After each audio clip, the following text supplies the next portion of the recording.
Hello everyone and welcome back to the Floridian Guy. This week we're again at Orlando Wetlands facing the opposite direction we were last week.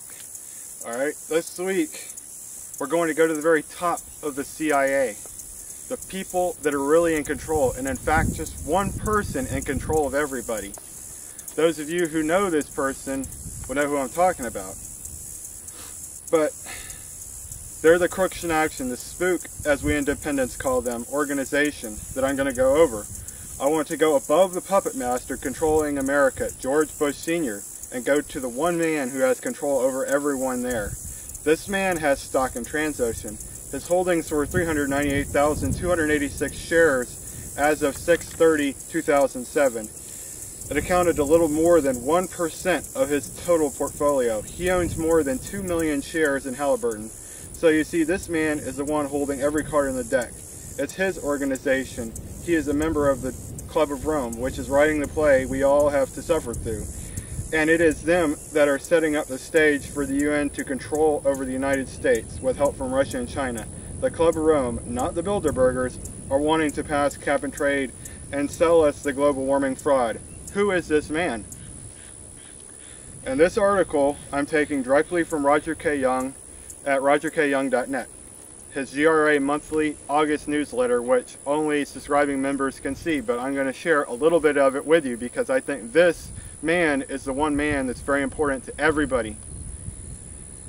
George Soros, one of the most evil men in the world. He is single-handedly striving to destroy America. Most people don't know too much about George Soros, the financier, billionaire, whose money bought Obama the presidency. Please learn more about the man who wants to destroy capitalism, democracy, and the American way of life, and why he picked Obama to help him fundamentally change America. Who is George Soros? What is his agenda?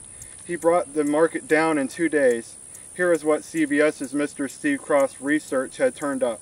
Bit of a read, but it took 4 months to put it together. Soros, the main obstacle to a stable and just world order in the United States. George Soros is an evil man. He is anti-God, anti-family, anti-American, and anti-good. He killed and robbed his own Jewish people. What we have is Soros, a multi-billionaire atheist with skewed moral values and a sociopath's lack of conscience. He considers himself to be the elitist world-class philosopher, despises the American way, and just loves to do social engineering, change cultures. Gregory Schwartz, better known to the world as George Soros, was born August 12, 1930 in Hungary. Soros' father, Trividar, was a fervent practitioner of the Esperanto, a language invented in 1887 and designed to be the first global language, free of any national identity. The Schwartz, who were not practicing Jews, changed the family name to Soros in order to facilitate assimilation into the Gentile population. As the Nazis spread into Hungary during the 1930s, when Hitler's henchman Adolf Eichmann arrived in Hungary to oversee the murder of the country's Jews, George Soros ended up with a man whose job was confiscating property from the Jewish population. Soros went with him on his rounds. Soros had repeatedly called 1944 the best year of his life. 70% of Mr. Soros' fellow Jews in Hungary, nearly 500,000 human beings, was annihilated in that year. Yet this gives no sign that this put any damper on his elation, either at the time or indeed in retrospect. During an interview with 60 Minutes, Steve Croft, Soros was asked about his best year.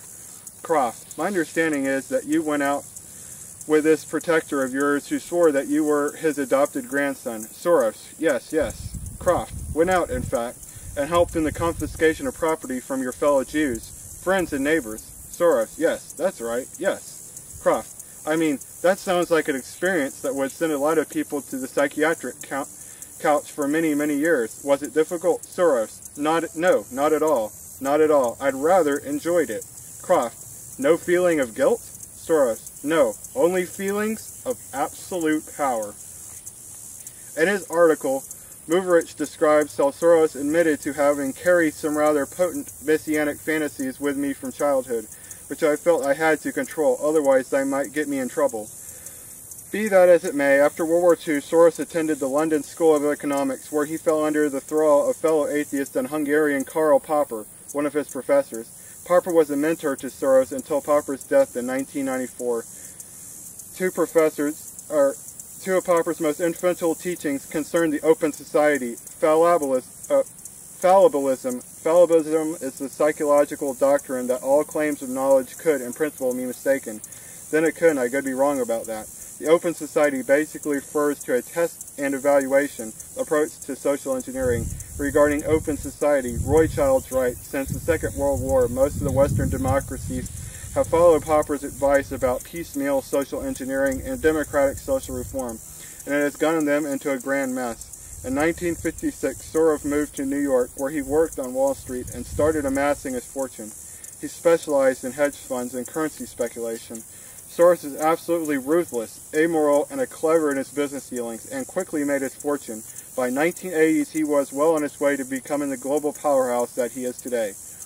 In an article Kyle Ann Shiver wrote to the American Thinker, she says, Soros made his first billion in 1992 by shorting the British pound with leveraging billions in financial bets, and become known as the man who broke the Bank of England. He has broke it on the backs of the hard-working British citizens who immediately saw their homes severely devalued and their life savings cut dramatically, almost overnight.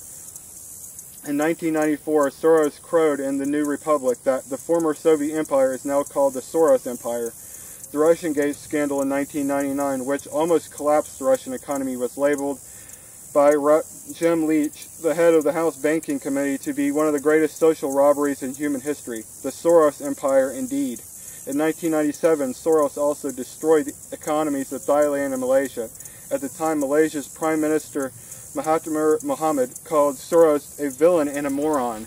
The activist Wang Torankanur said, "We regard Soros as a kind of Dracula. He sucks the blood from the people."